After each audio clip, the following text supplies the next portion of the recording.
भारत और रूस की दोस्ती ने फिर दिया अमेरिका को करारा झटका। प्राइस तेल की कैपिंग पर लगा दिया जोर का फटका।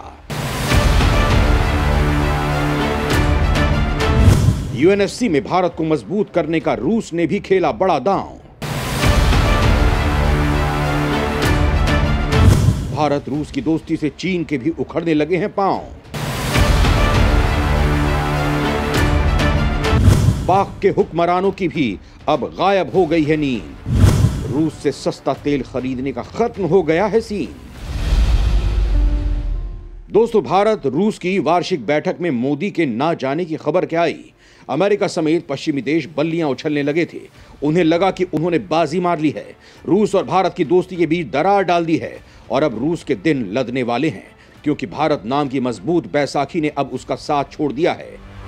पश्चिमी देश इस खुशी में मदमस्त हुए जा रहे थे, तभी भारत के एक ऐलान ने उसकी खुशी को पूरी तरह काफूर कर दिया, उसके सपनों को चूर चूर कर दिया।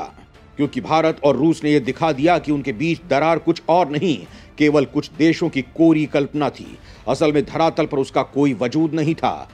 दोस्तों, तेल की कीमतों को लेकर रूस पर चले अमेरिकी हंटर का भारत ने जिस तरह से समर्थन करने से इनकार कर दिया, उसने ये बात साबित कर दी कि भारत आज भी रूस के लिए उसी तरह खड़ा है जैसे पहले था। दोस्तों, भारत का ये बयान पश्चिमी देशों के लिए एक बार फिर किसी बड़े झटके से कम नहीं है, क्योंकि भारत पहले भी पश्चिमी देशों के फैसले को मानने से इनकार करते हुए रूस से तेल खरीद रहा है और अपने इस फैसले को लेकर उन्हें आईना भी दिखा रहा है। दोस्तों, भारत के इस बयान से पश्चिमी देशों से ज्यादा पाक को झटका लगा है, क्योंकि रूस से सस्ता तेल खरीदने की उसकी उम्मीदों पर एक बार फिर पानी फिर गया है।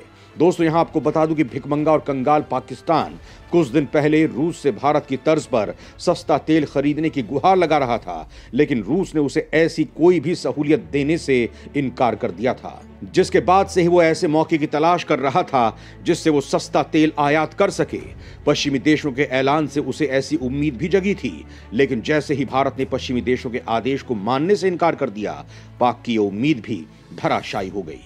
दोस्तों, दरअसल दुनिया जानती है कि मोदी और पुतिन की दोस्ती कैसी है, लिहाजा एक कयास पहले से ही लगाए जा रहे थे कि अपने जिगरी यार पुतिन को बचाने के लिए मोदी कोई बड़ा ऐलान कर सकते हैं, पश्चिमी देशों को जोर का झटका दे सकते हैं, और उन्होंने किया भी वैसा ही। अमेरिका समेत G7 देशों के रूस के खिलाफ लिए गए फैसले को एक छुट्टे सांड की तरह उन्होंने रौंद दिया। मोदी ने दिखा दिया कि रूस और पुतिन उनके लिए क्या मायने रखते हैं और रूस के साथ दोस्ती को लेकर वो किस हद तक जा सकते हैं। दोस्तों, भारत और रूस के एक दूसरे के समर्थन में किए ऐलान ने अमेरिका की नींद ही उड़ा दी। खासकर भारत ने अमेरिका के जिस प्रहार से रूस को बचाया है, उससे अब वो काफी राहत की सांस ले रहा है। लेकिन अमेरिका के लिए भारत का यह बयान किसी बड़े झटके से कम नहीं है, खासकर तब जब वो रूस को किसी भी कीमत पर झुकाना चाहता है। दोस्तों, यूक्रेन युद्ध के पहले दिन से अमेरिका की यह कोशिश है कि वो रूस को किसी भी तरह झुकाए, लेकिन भारत उसकी इस कोशिश में सबसे बड़ा रोड़ा बना हुआ है। दोस्तों, भारत रूस पर होने वाले हर प्रहार की धार को कम कर दे रहा है। रूस के जिस अर्थव्यवस्था को पश्चिमी देश पटरी से उतारने की पुरजोर कोशिश कर रहे हैं, भारत उसे पटरी पर बनाए रखने में रूस की पूरी मदद कर रहा है, उससे भर भर कर तेल और गैस खरीद रहा है। लिहाजा पश्चिमी देशों ने रूस के इसी स्रोत को निशाना बनाने की कोशिश की और इस पर प्राइस कैप लगा दिया। लेकिन यहां भी भारत रूस के लिए बड़ा खेवनहार बनकर आया है। दोस्तों, भारत की ऐसी दोस्ती देखकर रूस भी गदगद है और वो भी भारत को विश्व में एक शक्तिशाली देश का गौरव दिलाने में जुट गया है। हालांकि भारत की इस मांग का रूस पहले से ही समर्थन करता आया है, लेकिन इस बार वो खुद भारत का झंडा लिए यूएनएससी के मैदान में कूद गया है। भारत और रूस की ऐसी दोस्ती देखकर दुनिया के बाकी देश दंग हैं। चीन को भी ये दोस्ती हजम नहीं हो पा रही है। उसने तो सोचा था कि यूक्रेन युद्ध में रूस के साथ खड़ा होकर वो भारत और रूस की दोस्ती को कम कर देगा और रूस को भारत के खिलाफ खड़ा करके अपना हित साध लेगा, लेकिन ऐसा होता दिखाई नहीं दे रहा है। रूस और भारत के बीच आज भी वैसी ही दोस्ती कायम थी जैसी पहले थी। दोस्तों, एक वक्त वो था जब रूस बहुत मजबूत हुआ करता था और भारत की हर मुश्किल घड़ी में उसके साथ खड़ा रहता था। आज कुछ वैसा ही काम भारत कर रहा है। आज रूस को दुनिया से अलग थलग करने की अमेरिका ने जो चाल चली है, भारत उसे विफल करने की हर संभव कोशिश कर रहा है। दोस्तों, ये होना लाजमी भी है, क्योंकि मोदी के जिगरी यार पर कोई मुसीबत आए ये बात भला मोदी कैसे सहन कर सकते हैं। लिहाजा उन्होंने भारत का पूरा मैकेनिज्म रूस को संभालने में लगा दिया और अमेरिका को यह दिखा दिया है कि ये दोस्ती हम नहीं तोड़ेंगे, तोड़ेंगे दम अगर तेरा साथ ना छोड़ेंगे। मतलब कुल मिलाकर कहा जाए तो भारत और रूस की दोस्ती अकाट्य है, जिसे दुनिया का कोई देश किसी भी तरह की साजिश से तोड़ नहीं सकता।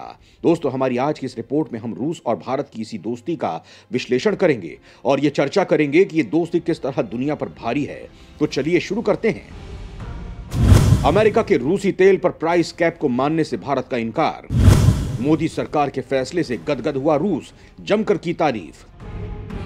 दोस्तों, रूस ने G7 देशों और उनके सहयोगियों द्वारा घोषित रूसी तेल पर प्राइस कैप लगाने का समर्थन नहीं करने के भारत के फैसले का स्वागत किया है। रूस के उप प्रधानमंत्री अलेक्जेंडर नोवाक ने रूस में भारत के राजदूत पवन कपूर के साथ शनिवार को मुलाकात की थी।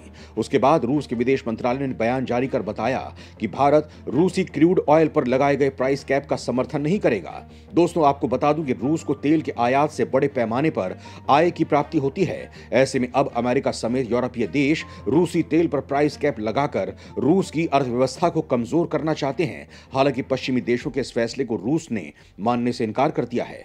क्रेमलिन के प्रवक्ता दिमित्री पेस्कोव ने कहा, हम स्थिति का आकलन कर रहे हैं और इस तरह के प्राइस कैप के लिए कुछ तैयारियां की गई थी। हम इन चीजों को स्वीकार नहीं करेंगे और हम मूल्यांकन खत्म होने के बाद आपको सूचित करेंगे कि किस तरह से इस काम को आगे बढ़ाया जाएगा। दोस्तों, आपको बता दूं कि G7 देशों और उनके सहयोगियों द्वारा रूस के तेल पर प्राइस कैप लगाने की घोषणा 5 दिसंबर को की गई थी। इससे पहले सितंबर में G7 देशों ने रूस से तेल आयात पर प्राइस कैप लगाने पर सहमति जताई थी। G7, यूरोपीय संघ और ऑस्ट्रेलिया पिछले हफ्ते यूरोपीय संघ के सदस्यों द्वारा पोलैंड के प्रतिरोध पर काबू पाने के बाद रूसी तेल पर $60 प्रति बैरल प्राइस कैप लगाने पर सहमत हुए हैं। हालांकि यूक्रेन के राष्ट्रपति ज़ेलेंस्की ने रूसी ऑयल पर लगाए गए प्राइस कैप को कम ही बताया है। दोस्तों, लेकिन दूसरे देशों से इतर भारत ने पश्चिमी देशों के इस फैसले को मानने से इनकार कर दिया है, जिससे रूस बेहद खुश है। भारत की इस दोस्ती को देखते हुए रूस ने एक बार फिर यूएनएससी में उसकी स्थायी सदस्यता का समर्थन किया है।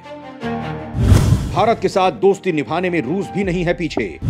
यूएनएससी में भारत की स्थायी सदस्यता के दावे का किया समर्थन। दोस्तों, रूस ने एक बार फिर से अपनी दोस्ती का सबूत देते हुए संयुक्त राष्ट्र सुरक्षा परिषद में भारत की स्थायी सीट के लिए दावेदारी का अपना समर्थन दोहराया है। रूसी विदेश मंत्री सर्गेई लावरोव ने संयुक्त राष्ट्र सुरक्षा परिषद में कहा, नई दिल्ली ने वैश्विक और क्षेत्रीय मुद्दों पर अपने रुख के माध्यम से यूएनएससी में सकारात्मक योगदान दिया है। सर्गेई लावरोव ने कहा कि मुझे लगता है कि भारत वर्तमान में आर्थिक विकास के मामले में अग्रणी देशों में से एक है और शायद एक नेता के तौर पर भी इसकी आबादी जल्द ही किसी भी अन्य देश की तुलना में बड़ी होगी और नई दिल्ली के पास विभिन्न प्रकार की समस्याओं को सुलझाने का विशाल कूटनीतिक अनुभव है। रूसी विदेश मंत्री ने इसके साथ ये भी कहा कि भारत के पास ऐसी अथॉरिटी और प्रतिष्ठा भी है। रूसी विदेश मंत्री ने भारत का समर्थन करते हुए कहा कि भारत संयुक्त राष्ट्र और शंघाई सहयोग संगठन जैसे विभिन्न दक्षिण एशियाई एकीकरण निकायों में शामिल है। भारत एससीओ के भीतर दक्षिण एशिया में एकीकरण संरचनाओं की एक श्रृंखला का हिस्सा है और ये संयुक्त राष्ट्र में सक्रिय भूमिका निभाता है। भारत एक ऐसा देश है जो न केवल आगे बढ़ने की आकांक्षा रखता है बल्कि एक बहुध्रुवीय दुनिया के गठन का सार है। लिहाजा भारत को यूएनएससी का स्थायी सदस्य बनाया जाना चाहिए। दोस्तों, आपको बता दूं कि भारत के अलावा ब्राजील, जापान और जर्मनी भी संयुक्त राष्ट्र सुरक्षा परिषद में शामिल होने के लिए अपने आवेदनों पर जोर दे रहे हैं, जिसे रूसी विदेश मंत्री ने बहुध्रुवीयता के प्रतीक के रूप में देखा। दोस्तों, आपको बता दूं कि संयुक्त राष्ट्र की स्थापना के साथ ही भारत इसके संस्थापक सदस्यों में से एक रहा है, लेकिन भारत को आज तक स्थायी सदस्यता से दूर रखा गया है और भारत ने हमेशा से मांग की है भारत को न सिर्फ स्थायी सदस्य बनाया जाए बल्कि भारत को वीटो पावर के इस्तेमाल का भी अधिकार मिले। दोस्तों, भारत का कहना है कि वो विश्व का सबसे बड़ा लोकतांत्रिक देश है और जल्द ही विश्व में सबसे ज्यादा आबादी वाला देश बन जाएगा। लिहाजा भारत को यूएनएससी की स्थायी सदस्यता प्राप्त करने का बुनियादी कारण है। दोस्तों, आपको क्या लगता है कि इस बार भारत की मांग पूरी होगी या नहीं? अपने जवाब हमें कमेंट बॉक्स में जरूर बताएं। जय हिंद, जय भारत।